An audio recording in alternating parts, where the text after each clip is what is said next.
loving and heavenly Father, ప్రేమగల పరలోకపు తండ్రి, let your power touch us, O Father. నీ శక్తి మమ్మల్ని తాకనివ్వండి ప్రభువా. Touch us with your spirit. నీ ఆత్మ ద్వారా మమ్మల్ని తాకండి. Touch us with your word. నీ వాక్కు ద్వారా మమ్మల్ని తాకండి. Let your word speak to us. నీ వాక్యమే మాతో మాట్లాడనివ్వండి. In Jesus' holy name I pray. యేసు పరిశుద్ధ నామమున ప్రార్థిస్తున్నాను తండ్రి. Amen. Amen. God wants all of us to bear fruits. దేవుడు మనందరం కూడా ఫలాలు ఫలించాలి అని ఇష్టతతో ఉన్నాడు మన ఎడల. Fruits that are pleasing unto him. ఆయనకు ఇష్టమైనవి, ఆయనను సంతోషపెట్టేటువంటి ఫలాలు మనం ఫలించాలి అని ఆయన ఆశ. Let's see what the Lord Jesus said in the Gospel according to John, chapter 15 and verse 5. యోహాను సువార్త 15వ అధ్యాయము 5వ వచనం. I am the vine, ye are the branches. He that abides in me and I in him, the same brings forth much fruit. For without me ye cannot do anything. ద్రాక్షవల్లిని నేను, తీగలు మీరు. ఎవడు నాయందు నిలిచియుండునో, నేను ఎవనియందు నిలిచియుండునో వాడు బహుగా ఫలించును. నాకు వేరుగా ఉండి మీరేమియూ చేయలేరు. Our lives must be in harmony with the living word, that is Jesus. మన జీవితాలు అనేవి జీవము కలిగిన దేవుడైన యేసయ్యతో సమాధానంతో ఆయనకి ఇష్టమైన రీతిగా ఉండాలి. When we do not do the will of God, we do not do according to his word, you cannot bear fruit. మీరు ఆయన వాక్యానికి అనుసారంగా జీవించినట్లయితే ఆయనకు సంబంధించిన ఫలాలను, మీరు ఆయనకి ఇష్టపరిచే ఫలాలను ఫలించలేరు. So many people, they do according to their own will. చాలా మంది వారికి ఇష్టమైన రీతిగానే వారి కార్యాలు జరిగిస్తూ ఉంటారు. But they desire that they bear much fruit according to pleasing unto Jesus. వారి ఇష్టానుసారంగా జీవిస్తారు. అయినప్పటికీ కూడా వారు ఏం కోరుతారు అంటే, నేను ఫలాలు ఫలించాలి యేసయ్య కొరకు అని ఆశపడుతూ ఉంటారు. You must not only read and study the word of God, but you must also do according to his word. మీరు దేవుని వాక్యం చదవడం మాత్రమే సరిపోదు కానీ ఆయన వాక్యానుసారంగా జీవించాలి కూడా. And according to his will. ఆయన చిత్తానుసారంగా మీరు జీవించాలి. You want to do something for God. దేవునికి మీరు ఏదో చెయ్యాలి అనే ఆశతోనే ఉన్నారు. You want to bear fruit. మీరు ఫలించాలి అనే ఆశతో ఉన్నారు. You want to win souls. ఆయన కొరకు ఆత్మలను రక్షించాలి అన్న ఆశతోనే ఉన్నారు. But you are not able. కానీ అది చెయ్యలేకపోతున్నారు. Why? The mystery is, the secret is, you are not doing the will of God and you are not living according to the word of God. ఎందుకంటే మీరు దేవుని చిత్తాన్ని దేవుని వాక్యానుసారంగా చెయ్యలేకపోతున్నారు గనక. In the hands of gardener we see a big scissor or knife or some instrument. ఒక తోటమాలి చేతిలో పెద్ద అది కత్తిరించేటువంటి పరికరాన్ని మనం చూడగలిగితే గనక, we see in the gardens, these gardeners, they prune, they cut the extra branches. ఆ యొక్క తోటల్లో పనిచేసే ఆ తోటమాల చేతుల్లో ఆ పెద్ద కత్తెర లాంటిది ఉంటుంది. వారు కత్తిరిస్తూ ఉంటారు ఆ కొమ్మలను. When you decide the tree must bear much fruit, it needs pruning. ఒక చెట్టు బాగా ఫలించాలి అని ఆశపడినప్పుడు అది కత్తిరించబడుతూ ఉండాలి, దాని కొమ్మలు అనేవి ఎప్పటికప్పుడు. Unnecessary branches, అనవసరమైనటువంటి కొమ్మలు the అనేవి gardener cuts. ఆ తోటమాలి ఆ అనవసరమైనటువంటి కొమ్మలను కత్తిరిస్తూ ఉంటాడు. And in your life also, there are many things that are not of the Lord. Extra branches, unnecessary branches. అలాగే నీ జీవితంలో కూడా దేవునికి ఇష్టం లేని కొమ్మలు ఉన్నాయి. అవి అనవసరమైనటువంటి కొమ్మలు. Much strength of the tree is going to those unnecessary branches. అదే రీతిగా అనవసరమైన కొమ్మలు ఉంటే ఆ చెట్టుకు వచ్చేటువంటి చాలా సారం అనేది కేవలం అనవసరమైన కొమ్మలు పెరగడానికే వెళ్ళిపోతూ ఉంటుంది. You think you are a tree.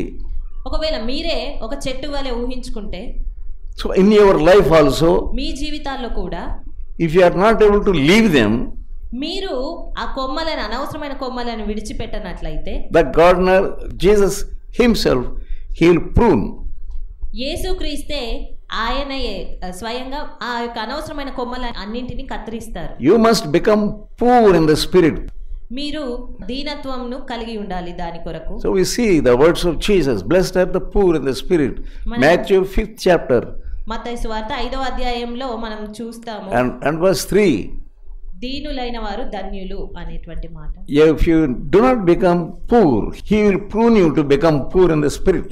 మీరు ఆత్మ విషయమై దీనులు కాకపోయినట్లయితే ఆయన మిమ్మల్ని కత్తిరిస్తూ ఉంటాడు, దీనత్వంను మీకు Because the scissors is in His hands. ఎందుకంటే ఆ కత్తెర అనేది ఆయన చేతిలో ఉంది. Yeah, He will prune you. ఆయన మిమ్మల్ని కత్తిరిస్తారు. You will be very sorry. అప్పుడు మీరు ఎంతో దుఃఖపడుతూ ఉంటారు. But you need not feel for that. కానీ ఆ విషయం మీరు ఎంత మాత్రం భయపడవలసిన అవసరం లేదు. The word of God itself is a sword. దేవుని వాక్యమే ఖడ్గమై ఉన్నది. It prunes you. అది ఖచ్చితంగా నిన్ను పొడుస్తుంది. By the word of God you are pruned. దేవుని వాక్యం ద్వారా మీరు కత్తిరించబడతారు. That is the work of the sword. అది ఒక ఖడ్గం యొక్క పని. It cuts it.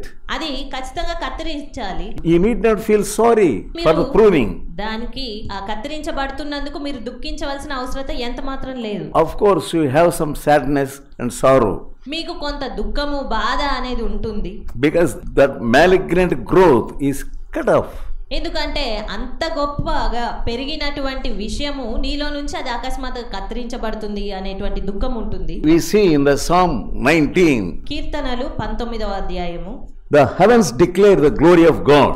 ఆకాశములు దేవుని మహిమను వివరించుచున్నవి. And the firmament also His handwork. అంతరిక్షము ఆయన చేతి పనుని ప్రచురపరచుచున్నది. All the planets they are in their proper places.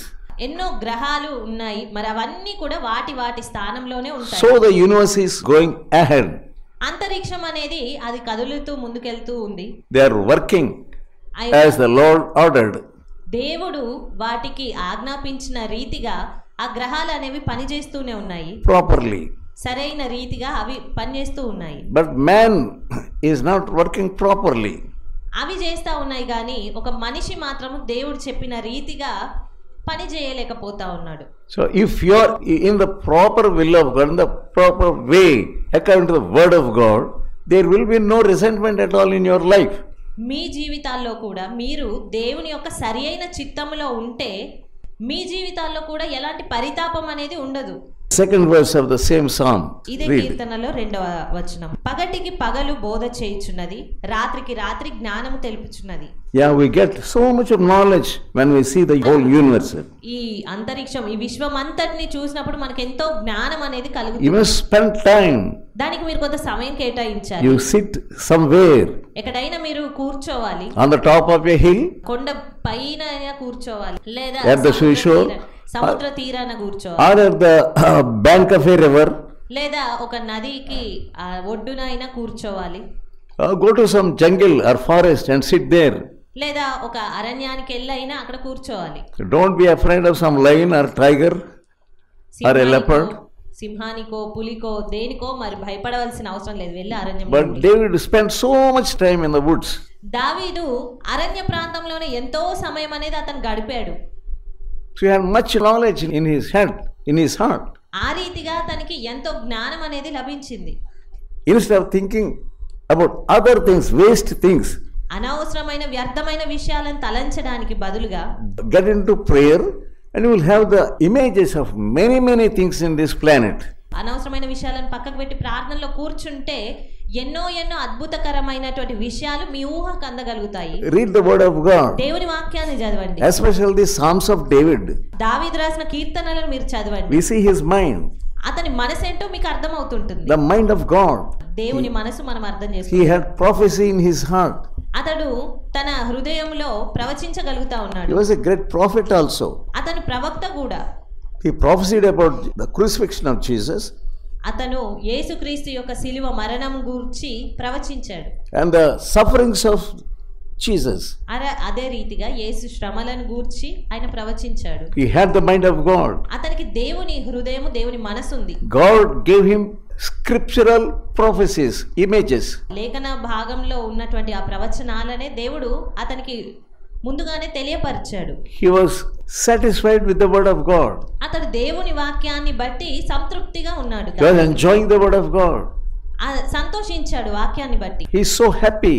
ఎంతో సంతోషంతో ఉన్నాడు. But around him there was no happiness. Mainly his own son Absalom and his own uncle Saul, and there were many enemies around him. అతను సంతోషంగా ఉన్నాడు, కానీ అతని చుట్టూ చూస్తే నిజానికి సంతోషపరిచే విషయాలు ఏవీ లేవు. The mystery వీరందరూ కూడా వ్యతిరేకులుగా విరోధులుగానే ఆయన వెంబడి ఉన్నారు. The mystery is he loved the word of God. మరి సంతోషంగా ఉండడానికి రహస్యం ఏంటి అంటే దేవుని వాక్యాన్ని అతను ప్రేమించడమే. He had the presence of God. అతనికి దేవుని సన్నిధి అనేది ఉంది. He believed the word of God. అతను దేవుని వాక్యాన్ని నమ్మాడు. He saw even the animals like tigers and lions, the puppies are crying. అదే రీతిగా అతను అరణ్యాల్లో ఆ సింహాలను పులులను చూసినప్పుడు వాటి పిల్లలు అనేవి ఏడుస్తూ ఉన్నాయి. For food. ఆహారం కొరకు వాటి పిల్లలు ఏడుస్తూ ఉన్నాయి. The mother goes out. మరి అలాంటప్పుడు ఆ యొక్క సింహపు పిల్లల తల్లి అయితేనేమి ఇంకా ఆ పులుల తల్లి అవి ఆహారం కొరకు బయటికి వెళ్ళిపోతూ ఉంటాయి. These little ones crying for the mother to come and get some food. మరి ఆ సింహపు పిల్లలు వారి తల్లి వాటికి ఏదైనా ఆహారం తెచ్చేంత వరకు అవి అలాగా అరుస్తూ వాళ్ళ తల్లి కొరకు ఎదురు చూస్తూ ఉంటాయి.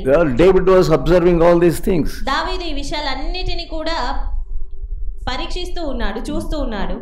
At times even those animals and the puppies, they are crying, but he is getting all the things what all he needed.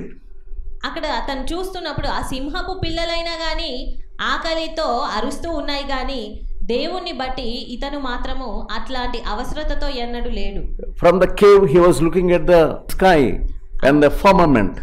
ఆ గుహల్లో ఉండి అతడు ఆకాశం వైపు చూస్తూ ఉన్నాడు, అంతరిక్షం వైపు చూస్తూ ఉన్నాడు. He was so amazed about all these things. వాటిని చూసి అతడు ఎంతగానో ఆశ్చర్యపోతూ ఉన్నాడు. Beautiful creation of God. దేవుని యొక్క అద్భుతమైన సృష్టిని చూస్తున్నాడు. But you are not doing that. కానీ మీరు అలా చేయలేకపోతున్నారు. Jesus also said, look at the birds. యేసుక్రీస్తు కూడా ఆకాశ పక్షులను చూడుడి. You see many birds in this compound. ఈ కాంపౌండ్ లోనే ఈ ఆవరణంలోనే ఎన్నో పక్షులు ఉన్నాయి మనకు. 3rd verse of 19th Psalm. కీర్తనలు 19వ అధ్యాయం 3వ వచనం. వాటికి భాష లేదు, మాటలు లేవు, వాటి స్వరము వినబడదు. So they don't have any voice, they don't have speech, no language. ఎలాంటి భాష లేదు, మాటలు లేవు. But they are giving us knowledge, much knowledge. అయినప్పటికీ వాటి ఉనికి ద్వారా అవి మనకు ఎంతో జ్ఞానాన్ని ఇస్తున్నాయి. God wants us to have knowledge from those things which have no voice at all. అలాంటి భాష మాటలు లేని వాటి నుంచి దేవుడు మనకు ఎంతో జ్ఞానాన్ని ఇవ్వాలని. We have much voice and words, but we are like fools. మనకైతే మరి ఎంత భాష ఉంది, మాటలు ఉన్నాయి కానీ మనం ఎలా ఉన్నామంటే వెర్రివారంగానే ఉన్నాము. Murmuring and grumbling. కేవలం ఆ మాటలతో సనుగడము లేకపోతే గొనగడము, shouting at somebody else, లేదా మరి ఎవరిపైన అరవడము, using unnecessary words, అనవసరమైన మాటలను ఉపయోగించడం, hurting others. ఇతరులను గాయపరిచేటువంటి మాటలు. Many parents, they hurt their children. చాలా మంది తల్లిదండ్రులు తమ పిల్లల్ని గాయపరుస్తారు. They don't know they are hurting their children. వారికి తమ పిల్లల్ని మేము బాధపరుస్తున్నాం అనే జ్ఞానం ఉండదు. One day God asked Abraham, ఒక దినము దేవుడు అబ్రహామును పిలిచి చెప్తూ ఉన్నాడు, why are you not having faith on my word? ఎందుకు నా మాట మీద నీకు నమ్మకం ఉండట్లేదు అని. Have faith in me. నా యందు విశ్వాసం ఉంచు. Why are you so sad that there is no son or daughter to me? ఎందుకు నీకు కుమారుడు లేడు అనే విషయాన్ని బట్టి బాధపడుతున్నావు? Look up. పైకి చూడు. You see the stars. నీకు ఆకాశ నక్షత్రాలు కనబడుతున్నాయి. Can you count them? నువ్వు వాటిని లెక్కించగలుగుతావా? They are so bright, shining. అవి ఎంతో మెరుస్తూ ఉన్నాయి. Can you count them? Come on, start counting. మరి ఆ ఆకాశ నక్షత్రాలను లెక్కిస్తావా? ఒకసారి లెక్కించు. Oh, the whole night if you count, you cannot count.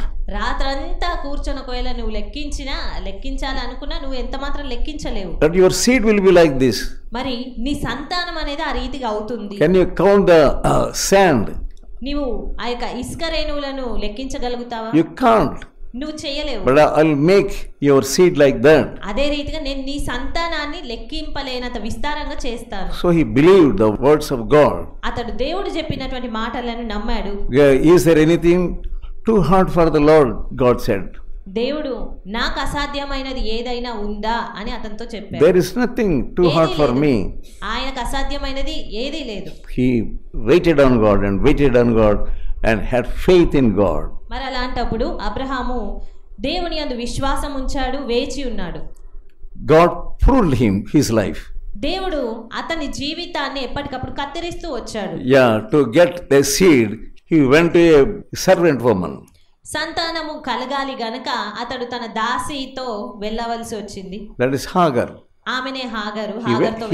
He went to Hagar అతడు అబ్రహాము హాగర్తో వెళ్ళాడు. and begot a son, ఆ రీతిగా ఒక కుమారుని కన్నాడు, Ishmael. ఇష్మాయేల్ని. What did God do?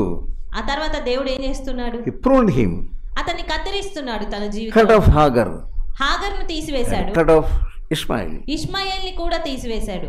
So many things in the life of Abraham we see this pruning. ఎన్నో మార్లు అబ్రహాము జీవితంలో ఈ కత్తిరింపబడుట అనేది మనం చూడగలుగుతున్నాం. If God wants to use you, దేవుడు మిమ్మల్ని వాడుకోవాలి అని He కోరినట్లయితే will prune you.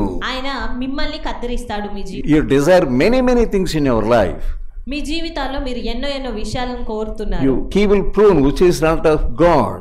దేవునికి సంబంధించింది కాని దాన్ని ఆయన కత్తిరిస్తాడు. You want to attend to that work or you want to attend to this work? నీవు ఆ పని జరిగించాలి, ఈ పని చెయ్యాలి అని తలస్తూ You ఉంటావు. want to get some certificate, get some training, you want to get up. ఏదో ఒక సర్టిఫికెట్ పొందాలి, ఏదో ఒక ట్రైనింగ్ పొందాలి అని నువ్వు లేస్తావు, దాని కొరకై వెళ్తావు. If God wants you to use you in His will, and if God wants you to bear much fruit, దేవుడు నిన్ను ఒకవేళ ఆయన చిత్తంలో వాడుకోవాలనుకుంటే, ఆయన కొరకు ఫలింపజేయాలి అని అనుకుంటే, He has a sword in His hand. ఆయన చేతిలో ఒక ఖడ్గం ఉన్నది. You look at the moon, నీవు ఆ యొక్క చంద్రుడిని చూసినప్పుడు so beautiful. అది ఎంతో అందంగా It is ఉంది. not its own light. You know that? కానీ ఆ చంద్రునికి తన సొంత కాంతి ఏది లేదు. It's the light of the sun. అది కేవలం ఆ చంద్రుడి నుంచి వచ్చే And the వెలుగెల్లా light of the సూర్యుడి sun- నుంచి చంద్రుడికి వచ్చింది. When the light of the sun, when it falls on the moon, ఆ యొక్క సూర్య కాంతి చంద్రుడి పైన పడినప్పుడు it looks so bright and lovely also. చంద్రుడు ఎంతో ప్రకాశవంతంగా కనిపిస్తాడు, అందంగా కనిపిస్తాడు. You know the first men who stepped on the moon? మీకు ఎవరు ఆ చంద్రుడి పైన మొట్టమొదట కాలు పెట్టినటువంటి వ్యక్తి ఎవరో తెలుసా? 1969, అది 1969 సంవత్సరం in the month of July. July మాసము. Armstrong and Aldrin. Armstrong, Aldrin అనేటువంటి వ్యక్తి, They both stepped on that planet. ఆ ఇద్దరు వ్యక్తులు ఆ చంద్రుడి పైన కాలిడారు. So it was first time a man stepping on the moon. అదే మొట్టమొదటిసారి ఒక మానవుడు చంద్రుడి పైన అడుగిడడం. When you image those things, ఆ విషయాలను మీరు ఊహించుకుంటే, we are also going to step onto the another new place.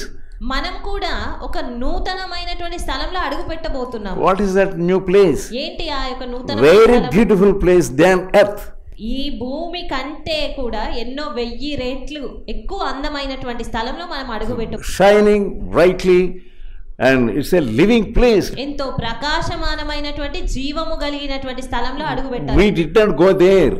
మనం ఇంకా అక్కడికి వెళ్ళలేదు, We are going to step onto that planet. కానీ మనం దానిపైన అడుగు పెట్టబోతున్నాము. This place, earth, is full of sorrows, ఈ భూమి పైన మన జీవితం ఏమో దుఃఖంతో నింపబడి ఉన్నది. sobs and sorrows, మూలుగులతో దుఃఖముతో ఇక్కడ జీవితం ఉన్నది. no happiness at all. ఏ సంతోషము లేనిది. You want to attain something. నువ్వు ఏదో సాధించాలి అని అనుకుంటున్నావు. When you don't get it, you feel so sorry. అది సాధించలేకపోయినప్పుడు ఎంతో You will చింతిస్తున్నావు, be grieved. ఎంతో దుఃఖపడుతున్నావు. Many nights you spend with unhappiness, ఎన్నో రాత్రులు ఆ యొక్క అసంతృప్తితో, దుఃఖంతో, discouragement. నిరుత్సాహంతో ఆ రాత్రులు గడుపుతూ ఉన్నావు. There in heaven, కానీ అక్కడ పరలోక రాజ్యంలో no sorrow, దుఃఖం అనేది no ఉండదు. grief. ఎలాంటి దుఃఖము ఉండదు, చింత లేదు. To that place, God wants you to step onto that place. ఆ స్థలంలో నువ్వు అడుగు పెట్టడానికి దేవుడు ఆశపడుతున్నాడు. మీరు You are always గ్రహించాలి. thinking about your going up and up in your life. మీ జీవితాలు అన్ని వేళలా పైకి ఎదగాలి అనే విషయాలపైన మీరు దృష్టి ఉంచుతున్నారు. But you must think about the word of God. కానీ దేవుని వాక్యం పైన దృష్టి ఉంచాలి. What Jesus told in his words about the ending before the coming of the Lord. ఆయన రాకకు మునుపు ఈ అంత్య దినాల్లో ఏం జరుగుతుంది అని దేవుడు చెప్పారు. 2 Peter 3rd chapter. 2వ పేతురు 3వ అధ్యాయము. ప్రభు దృష్టికి ఒక దినము 1000 సంవత్సరముల వలెను, 1000 సంవత్సరములు ఒక దినము వలెను ఉన్నవి. 1000 years as one day, 1000 సంవత్సరములు ఒక దినం వలె ఉన్నాయి. and one day as 1000 years. అదే రీతిగా ఒక దినం అనేది 1000 సంవత్సరాల వలె ఉన్నది. That is the mind of God. అది దేవుని మనసు. What is your mind? మరి నీ మనసు ఏంటి? Because you don't have the mind of God, నీకు దేవుని మనసు లేదు గనక you are being troubled. నువ్వు ఎంతో కలవరపడుతున్నావు, ఇబ్బంది పడుతున్నావు. You must read the word of God properly. దేవుని వాక్యం సరిగ్గా చదువుకోవాలి. 2 Timothy 3rd chapter and verse 1 about the last days. ఆ యొక్క అంత్య దినాల గూర్చి 2 తిమోతి 3వ అధ్యాయము 1వ వచనం. అంత్య దినములలో అపాయకరమైన కాలములు వచ్చునని తెలుసుకొనుము. These are perilous times. అవి అపాయకరమైనటువంటి కాలం. You are living in these perilous times. మరి ఇలాంటి అపాయకరమైన కాలములలో నువ్వు You must know that. దాన్ని నువ్వు గ్రహించాలి. Unnecessarily you need not be perturbed. అంతేగాని అనవసరంగా నువ్వు కలవరపడవద్దు. Now, because we are in these days, మనము ఈ అపాయకరమైన దినముల్లో ఉన్నాం గనక we are facing these perilous times. ఈ అపాయకరమైన సమయాలని మనం ఈ అంత్య దినాల్లో ఎదుర్కొంటున్నాము. How men will be. 2nd verse. మనుషులు ఎలాగుంటారు? 2వ వచనం. ఏలగనగా మనుషులు స్వార్థప్రియులు, ధనాపేక్షులు, బింకములాడువారు. Men shall be lovers of themselves. ఎలా ఉంటారు అని అంటే స్వార్థ ప్రియులుగా ఉన్నారు. Not the lovers of their own family. అంతేగాని వారి తల్లిదండ్రులనే గాని వారి సొంత కుటుంబస్తులను ప్రేమించలేని Many people, they don't have love for their own wives. తమ భార్యల ఎడల చాలా మంది ప్రేమ కలిగి ఉండరు. They don't have the love for their own children. వారి సొంత పిల్లల ఎడల ప్రేమ కలిగి లేరు. What does it show? అది ఏం సూచిస్తుంది? They are lovers of themselves. వారు కేవలము స్వార్థపూరితమైన తమను తాము ప్రేమించుకునే వారనేది కనబడుతుంది. Because of that, they are creating much havoc in the family. దాన్ని బట్టి ఆ కుటుంబంలో ఎంతో గందరగోళాన్ని వారు We సృష్టిస్తున్నారు. see many suicides in this age. ఈ సమయాల్లో చూసినట్లయితే ఎక్కువగా ఆత్మహత్యలు కనబడుతూ ఉన్నాయి. Wives want to commit suicide. భార్యలను చూసినట్లయితే వారు ఆత్మహత్యలు చేసుకోవాలనుకుంటున్నారు. Even the children also. పిల్లలు కూడా అదే తలంపులతో ఉంటున్నారు. Even young people also. యవనస్తులు సైతం అదే రీతిగా ఉంటున్నారు. The rate of suicide is going up and up every year. సంవత్సరాలు గడుస్తూ ఉన్నప్పుడు ఆత్మహత్యల రేటు అనేది ఎక్కువ అయిపోయింది. Because fathers, they have become lovers of themselves. ఎందుకంటే తండ్రులు తమను తాము ప్రేమించుకునే వారిగా స్వార్థపూరితంగా అవుతున్నారు. They don't love their family. వారు తమ కుటుంబాలను ప్రేమించరు. Father says, you must obey me. తండ్రి చెప్తాడు, నువ్వు నాకు విధేయత చూపించాలి. They don't know the word of God. కానీ వారికి దేవుని వాక్యం తెలియదు. Ephesians 6 chapter 2nd verse. ఎఫెసీయులకు రాసిన పత్రిక 6వ అధ్యాయం 1వ వచనము. పిల్లలారా, ప్రభువునందు మీ తల్లిదండ్రులకు విధేయులయ్యుండుడి. Obey your parents in the Lord. ఇక్కడ ఏమని చెప్పబడుతూ ఉంది? ప్రభువునందు మీ తల్లిదండ్రులకు విధేయులయ్యుండుడి. Parents forget about in the Lord. కానీ తల్లిదండ్రులు ఈ ప్రభువునందు అనే విషయాన్ని మర్చిపోయి చెప్తారు, You have to obey me. మీరు ఈ వాక్యానుసారంగా నాకు They విధేయత say, చూపించాలి. the word of God says, the children, you have to obey the parents. They don't understand. వారు దాన్ని ఎంత మాత్రం అర్థం చేసుకోరు. The foolish father says, you have to obey me, you have to obey me, you have to obey me. కానీ అవివేక తండ్రి మాత్రమే నువ్వు నాకే విధేయత చూపించాలి, నాకు విధేయత చూపించాలి Because they అంటారు. don't have proper light in their hearts. ఎందుకంటే వారి హృదయాల్లో సరి అయిన వెలుగు There is లేదు కనుక. much darkness in the hearts of the చీకటి fathers. ఉంది. తండ్రుల హృదయాల్లో ఎంతో చీకటి ఉంది. They think they know the word of God, కానీ వారు ఏమనుకుంటారంటే మాకు వాక్యం తెలుసు, but they don't know the word of God at all. కానీ నిజానికి వారికి దేవుని వాక్యం ఎంత The devil also used the word of God according to his spirit. సాతాను సైతము దేవుని వాక్యాన్ని వారికి అనుసారంగా ఉపయోగించుకోగలుగుతాడు. The devil wanted to overcome Jesus with the word of God. సాతాను వాక్యాన్ని ఉపయోగించే యేసయ్యను జయించాలి అని అనుకున్నాడు. And Jesus refused to obey the devil with the word of God. కానీ యేసయ్య దేవుని వాక్యాన్ని ఉపయోగించుకొని సాతాన్ను ఎదిరించడానికి, Jesus is the word of God and he knew the word of God. ఎందుకంటే యేసయ్య తానే స్వయంగా వాక్యమై ఉన్నాడు మరియు ఆయనకు వాక్యం తెలుసు గనక జయించగలిగారు. People, they meditate only here and there. They don't know all the word of God properly. ప్రజలు తరచుగా బైబిల్లో ఇక్కడ కొంత అక్కడ కొంత చదువుతారు, ధ్యానిస్తారు, కానీ వారు ఈ వాక్యం అంతా కూడా సరైన రీతిగా చదవరు. They don't obey the word of God properly. అలాంటప్పుడు వారు దేవునికి సరైన విధేయత కూడా If they చూపించలేకపోతారు. don't obey the word of God, some kind of strange spirit enters into you. దేవుని వాక్యానికి విధేయత చూపించినట్లయితే ఏదో ఒక రకమైనటువంటి వేరొక ఆత్మ నిన్ను పట్టి పీడిస్తుంది. Book of Joel, 2nd chapter యోవేలు గ్రంథము 2వ అధ్యాయము and verse 26. 26వ వచనం. నా జనులు ఇక నెన్నటికీ సిగ్గునొందరు. అప్పుడు ఇశ్రాయేలీల మధ్య నున్నవాడను నేనే అనియు, నేనే మీ దేవుడనైన యెహోవాననియు, నేను తప్ప వేరొక దేవుడు లేడనియు మీరు తెలుసుకొందురు. These days are such days people will know, because Jesus said the gospel will be preached to all creation. యేసుక్రీస్తు చెప్పారు, సువార్త అనేది లోకమందంతటా కూడా ప్రకటించబడుతుంది. All people will get into this knowledge that Jesus is coming, he is the savior. లోకంలో ఉన్న ప్రజలందరికీ కూడా విషయం ప్రకటితం అవుతుంది, యేసుక్రీస్తే రక్షకుడు, ఆయన తిరిగి రాబోతున్నాడు అని.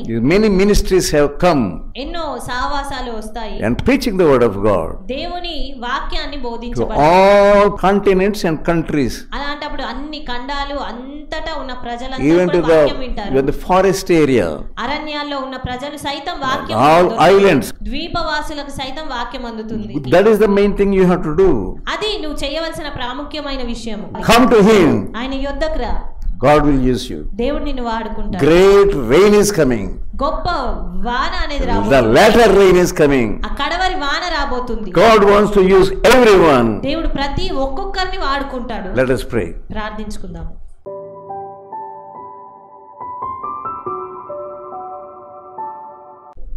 Loving and heavenly Father, ప్రేమగల పరలోకపు తండ్రి, touch each one of us. మాలో ప్రతి ఒక్కొక్కరిని మీరు తాకండి. Prune us, Lord. మమ్మల్ని కత్తిరించండి ప్రభువా. Take away all unnecessary material from us. అనవసరమైన విషయాలన్నిటిని మాలో నుంచి తొలగించండి.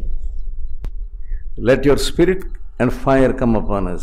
నీ యొక్క ఆత్మ అగ్ని మా మీదకి రానివ్వండి. In Jesus' holy name I pray. యేసు పరిశుద్ధ నామమున ప్రార్థిస్తున్నాను తండ్రి. Amen. Now may the grace of God, the love of Jesus, the fellowship of the Holy Spirit may rest upon you all. ఓపికతో ఫలించు అనే పుస్తకాన్ని చదివి అనేకులు మేలు పొందుచున్నారు. ప్రతి ఒక్కరూ తప్పక చదవాల్సిన పుస్తకం. ఈ పుస్తకాన్ని చదువుతున్నప్పుడే పరిశుద్ధాత్మ శక్తి బలంగా మీపైన పనిచేస్తుంది.